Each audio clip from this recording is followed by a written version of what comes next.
Hello guys, welcome back to my YouTube channel which is Tutor Hiran Classes. I hope that you all are safe and secure. So today I have taken one another topic but ये थोड़ा नया session है, हिंदी का session class 8 से। और आज हम कौन से बुक पढ़ेंगे? हमारी मेन बुक क्या है वो?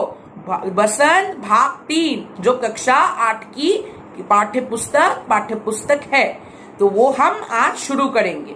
तो पहला ही जो पार्ट आता है आपके बुक में जो आता है वो कि ध्वनि, ठीक है, द्वारा सूर्यकांत त्रिपाठी जी ने लिखा है। बहुत सुप्रसिद्ध कवि है, निराला के है। उन्होंने बहुत सारे कवि इतने अच्छे से लिखे, मतलब उनके कविताओं में एक अलग ही रस होता है, एक अलग ही अर्थ होता है, एक अलग ही मीनिंग होता है। जैसे कोई बच्चे समझेंगे ध्वनि, अरे भाई ध्वनि means what? In English we told it as sound, vocal sound हम उसको कहते हैं। तो ध्वनि मीन्स यहाँ पर वो ध्वनि नहीं हम सीखेंगे, तो उनकी कविताओं का जो नाम है और उनके कवि मतलब जो कविताओं जो व्याख्या जो दी गई है उनको अच्छे से समझना है। तो ये हमें फर्स्ट चैप्टर में दिया गया है। तो आज हम शुरू करते हैं without any wasting of time. तो चलिए बढ़ते हैं कविता पे। ध्वनि भाई साहब, ध्वनि मीन्स कोई भी आवाज, द वोकल साउंड। ओके, तो पहला मैं दो करके स्टैंजा पढ़ूंगा, तो आप दो करके स्टैंजा पढ़ेंगे। हाँ, मैं आपको उसका पूरा उस स्टैंजा का, that particular stanza I will show you the व्याख्या means the meaning of that line respectively. So चलिए बढ़ते। अभी न होगा मेरा अंत, अभी अभी ही तो आया है मेरे वन में मृदुल वसंत। अभी न होगा मेरा अंत, हरे हरे ये पात, डालिया कलिया कोमल गात, मैं ही अपना स्वप्न मृदुल कर फेरूंगा निद्रित कलियों पर, जगा एक प्रत्युष मनोहर। अब यहां पर कवि ने क्या कहा है? अभी यहां पर कवि ने कहा है कि अभी न होगा मेरा अंत। इसका मतलब यह है उसका अभी अंत नहीं आया है। कवि बोल रहा है, कवि अपने कविता के रूप से क्या समझाना चाह रहा है कि उसका अंत अभी नहीं आया है। वो उसका कवि रूपी जो व्याख्या है उसके अर्थ से उसका अंत अभी नहीं आया। क्वेश्चन आता है इससे कि कवि ने ऐसा क्यों कहा? ऐसा प्रश्न आता है कि अभी ना होगा मेरा अंत, कवि ने ऐसा क्यों कहा? यहां से देखिए एक प्रश्न आ रहा है, तो मैं एक एक पार्ट पढ़ाऊंगा। अर्थ ग्रहण संबंधित जो प्रश्न होते हैं वो भी मैं आपको बोलूंगा, आप वो एक एक करके नोट करते जाइए, जिससे क्या होगा, you will make your questions from your own when I will explain you the व्याख्या। जब मैं आपको व्याख्या समझा दूंगा आप खुद ही क्वेश्चन बना सकते हैं। तो फिर भी मैं कुछ जो इंपॉर्टेंट व्याख्या के जो इंपॉर्टेंट क्वेश्चंस होते हैं वो मैं आपके साथ बोलूंगा। जैसे नंबर 1 क्वेश्चन जो बन रहा है यहाँ पर, अभी ना होगा मेरा अंत, अभी अभी तो आया है मेरे मन में मृदुल वसंत, क्यों बोल रहा है? तो इसका अर्थ यही होता है, कवि यहां पर कहना चाहता है कि कवि अपने उत्कर्ष काल का वर्णन करते हुए कह रहा है कि अभी उसके जीवन का अंत नहीं होगा या फिर नहीं आया है। उसके अंदर इतना विश्वास है भाई। क्यों what is the reason here? कोई तो रीजन होगा, क्योंकि अभी अभी तो आया है मेरे वन में मृदुल वसंत। इसका अर्थ ये होता है कि अभी अभी तो उसके अंदर जीवन रूपी है। यहां पर जंगल का मतलब क्या है? मृदुल जंगल यानी कि वन, यानी कि जीवन रूपी वन का यहां पर अर्थ हम समझ रहे हैं। जीवन रूपी वन में सुकुमार वसंत यानी कि वसंत का जो ऋतु आता है, ऋतुओं में एक वसंत होता है, तो सुकुमार वसंत का आगमन हुआ है, इसीलिए उसका अंत अभी नहीं आया है, क्योंकि उसके जीवन रूपी वन में अभी अभी तो नया वसंत आया है बेटा। अभी तो समर आ रहा है, यानी कि ज्येष्ठ ऋतु आ रहा है। तो उसमें समर ऋतु में, ग्रीष्म ऋतु में आप सब लोग जो है, अभी ज्येष्ठ माह आ रहा है, ग्रीष्म ऋतु जिसे हम कहते हैं। तो ग्रीष्म ऋतु नया आया, नया एक एनवायरनमेंट आया, नए आम मिलेंगे, आम खाने में। ओ हो इतने ठंडे ठंडे आम गर्मी में तो मर गए, इतना गर्मी पड़ रहा है। तो एक अलग ही ऋतु का एक अलग चेंज होता है। तो इसीलिए वो भी कह रहा है कि उसके जीवन में वसंत का एक अलग आगमन आया है, इसीलिए वो अभी उसका अंत नहीं आया, क्योंकि उसके अंदर अभी आप क्या आंसर लिखेंगे कि अभी जीवन रूपी वर्ण में उसका नया वसंत ऋतु अभी अभी तो आया, तो अभी उसका अंत कैसे हो सकता है। ठीक है, फिर हम बढ़ेंगे, अभी ना होगा मेरा अंत। हरे हरे ये पात, यानी कि जब बसंत आया, बसंत ऋतु जब आया, हरे हरे ये पात मीन्स हरी हरी पत्तियां। पात का अर्थ है यहाँ पर पत्तियां, हरी हरी ये पत्तियां, डालिया कलिया कोमल गा, डालिया कलिया है, फूल खिल उठते हैं, कलिया बसंत ऋतु में, मतलब बसंत का एक अलग ही आगमन होता है। कोमल गात का अर्थ यहाँ पर है कि जो आपका पेड़ का जो शरीर होता है, इसको यहाँ पर हम गात कहते हैं। गात में शरीर, यहाँ पर शब्दार्थ भी एक आता है।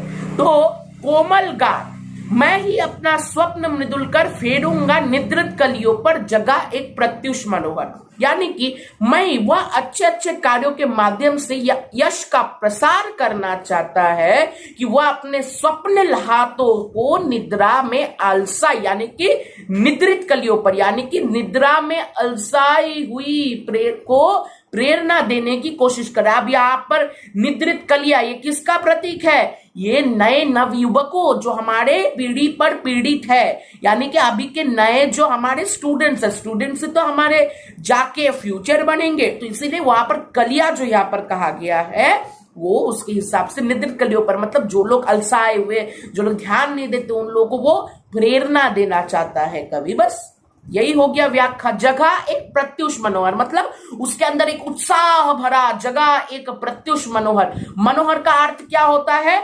मनोहर का अर्थ होता है मन को हरने वाला है, वह सुंदर, मतलब एक प्रत्युष मन को हरने वाला ऐसा विचार उसके अंदर प्रकट होगा। मतलब प्रभात में, प्रत्युष यानी कि सवेरा, सवेरे में एक सवेरा, एक प्रभात में उसके अंदर ऐसा मन भाने वाला, एक मन हरने वाला एक सुंदर चित्रण आया उस कवि के मन में, जिससे कि वो निद्रित कलियों पर क्या करना चाहते हैं? वो निद्रित कलियों पर फेरूंगा मैं, यानी कि वो विचार मैं उन कलियों पर फेरूंगा। Understand now? यहां से कुछ प्रश्न, क्या क्या प्रश्न आते हैं? वसंत आने से पेड़ों में क्या परिवर्तन आता है? क्या परिवर्तन आता है? वसंत आने से पेड़ों पर हरे हरे पत्ते आते हैं, हरे हरे ये पात, कोमल गलियां, नई डालियां, नई नई डालियां आती है, जिन पर कोमल कोमल कलियां आती है, फूल पुष्प विकसित होते हैं, नए पत्ते, तथा कलियों से वृक्ष लग जाता है, तथा जो कोमल गात है, शरीर जो है वो कोमल हो जाता है। ये एक प्रश्न हो गया। और दूसरा प्रश्न हो गया, कवि कलियों को किसका संदेश देना चाहता है और किस तरह? Very important question. यहाँ पर कवि कलियों को मनोहर प्रभात, यानी कि मन को भाने वाला सवेरे का संदेश देना चाहता है। वह इन कलियों पर अपना स्वप्निल हाथ फेर कर बताना चाहता है कि प्रभात होने वाला है, यानी कि सवेरा होने वाला है बच्चों। इसीलिए आप लोगों को भी, आप लोगों के लिए ये प्रेरणादायक एक है कि अगर हम सब लोग नहीं जागेंगे अभी तो हम कैसे भविष्य बनाएंगे। तो इसीलिए ये पोएम एज अ प्रेरणा आपके लिए एक प्रेरणादायक एक कविता है आपके लिए। और दूसरा क्या था? और दूसरा प्रश्न बहुत इंपॉर्टेंट है, हर एग्जाम में पूछा जाता है कि यहाँ पर कलियों को किसने क्या प्रतीक दे रहा है? निद्रित कलियां जो यहाँ पर कहा गया, ये कलियां किसको कहा गया? पेड़ की कलियां नहीं, निद्रित होती है कलियां? नहीं होती है। निद्रित कलियां यानी कि निद्रित, जो नींद में अलसाई हुई जो नवयुवक है, जो नवयुवकों को वो एक संदेश देना चाहता है, यानी कि हम सब अभी नवयुवक है, मैं भी नवयुवक हूं। जो लोग बच्चे पढ़ रहे हैं, जो 6, 7, 8, 1, 2, 3 जितने भी क्लासेस में पढ़ रहे हैं, 12, 11, 10, ऑल आर नवयुवक, because they want to be in a future, वो फ्यूचर बनाना चाहते हैं।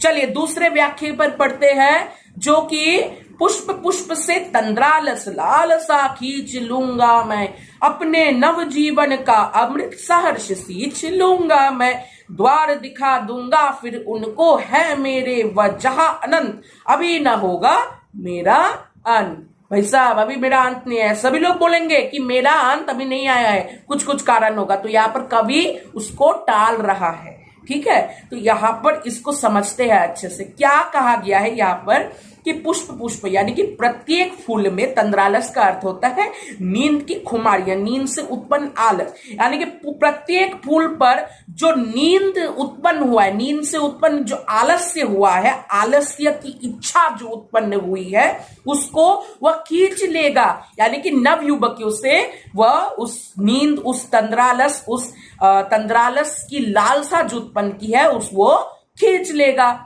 अपने नवजीवन का अमृत सहर्ष सींच लूंगा मैं। बिल्कुल अच्छी बात कही है। यहाँ पर क्या किया, अपने यानी कि अपने जीवन से, अपने नए नव यानी कि नए जीवन से नया अमृत सहर्ष, सहर्ष का अर्थ क्या होता है, खुशी पूर्वक, अमृत खुशी पूर्वक सींच दूंगा मैं उन नवयुवकों से, वो कह रहा है कवि। द्वार दिखा दूंगा फिर उनको, जो लोग मतलब जिन लोगों में दुर्विचार है उन लोगों को क्या बोल रहा है कि दरवाजा दिखा दूंगा मैं उन अनंत जिनको है मेरे वह, जहां अनंत, अनंत यानी कि जिसका कोई अंत ना हो, जहां पर कोई अंत नहीं है। तो यहां पर कवि रात भर सोए और अलसाए रहने वाले प्रत्येक पुष्प अर्थात नवयुवकों यानी कि नींद भरी आंखों से आलस्य दूर करना चाहता है, वो प्रयास कर रहा है। अर्थात कभी उनका आलस्य दूर करने की गतिशीलता और जागरूक उनको बनाना चाहता है,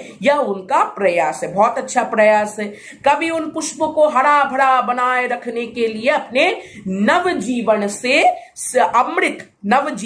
अमृत को सींच लेना चाहता है।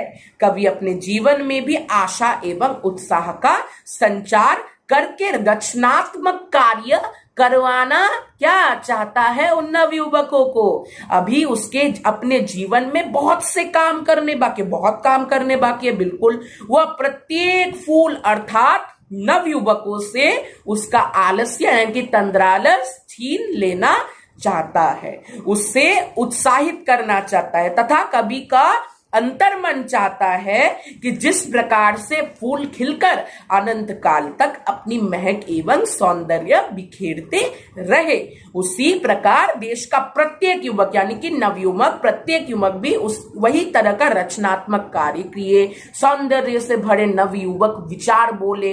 ठीक है, आपने सदाचार पढ़ा होगा संस्कृत में, तो वो भी बहुत अच्छा पोएम है। तो वह भी सदाचार रखे, नए नए कार्यक्रम करे, जिससे कि हमारे देश के जितने भी सारे नवयुवक हैं उनको प्रेरणा अनंत काल तक बिखेरता रहे। उसका ये प्रयास, मतलब बहुत सारे काम है कवि के, इसलिए कहा गया कि अभी ना होगा मेरा भैया, जब किसका कब अंत होता है, जब उसका इस पृथ्वी से, उस भूलोक से उसका सारा काम मतलब खत्म हो जाता है। तो उसका इतना काम है, तो एक भी रीजन यहां पर बनता है कि उसका इतना काम है, उसे अभी भी बहुत काम करने बाकी है, इसलिए उसका अंत अभी नहीं आया है। तो ये बात थी इस व्याख्या की, ताकि फूलों के समान उसका जीवन भी महक उठे। बिल्कुल सही, कवि के जीवन में अभी वसंत का आगमन हुआ, इसलिए उसका कभी अंत नहीं होगा। तो ये था इसका व्याख्या। अब कुछ अगर आपको जैसे कि कुछ शब्दार्थ है, पुष्प यानी कि प्रतीक फूल, तंद्रालस मैंने बोला नींद से उत्पन्न जो आलस थे, ये कुछ थे। अब यहां से कुछ प्रश्न उत्पन्न हो रहे हैं। क्या क्या प्रश्न उत्पन्न हो रहे हैं? प्रातःकालीन पुष्प कैसे दिखाई पड़ते हैं? बिल्कुल नींद में, तंद्रालस में, ठीक है, वो पढ़ा। पुष्पों को अनंत काल तक खिले रहने के लिए क्या करना चाहिए, वो भी हमने पढ़ा। क्या पढ़ना चाहिए? पुष्पों को अनंत काल तक खिले रहने के लिए कभी उन्हें अपने जीवन रूपी अमृत से सींचना चाहता है। उस लाइन में ही तो लिखा है, अपने नवजीवन का अमृत सहर्ष सींच दूंगा मैं। तो ये कुछ इंपॉर्टेंट क्वेश्चंस। और एक क्वेश्चन आता है, वो आता है कि कवि पुष्पों को अनंत का द्वार दिखाना क्यों चाहता है? क्यों चाहता है भाई, बोलो? क्योंकि कवि पुष्पों को अनंत का द्वार इसलिए दिखाना चाहता है जिससे खिले तथा महकते फूलों से प्रेरित होकर वह भी अपना जीवन महका सके। बिल्कुल सही। तो ये कुछ अर्थग्रहणित संबंध मतलब हमारे कुछ प्रश्न थे। तो my friends, my viewers, those who are seeing this video, आज के लिए बस इतना ही। मैंने पूरे पाठ को बिल्कुल अच्छे से समझा दिया भाई, अर्थ ग्रहण संबंधित प्रश्न भी बोल दिए, और क्या चाहिए, पूरा पाठ अच्छे से समझ में आ गया। ठीक है फ्रेंड्स, ओके, बाय, शुभ रात्रि।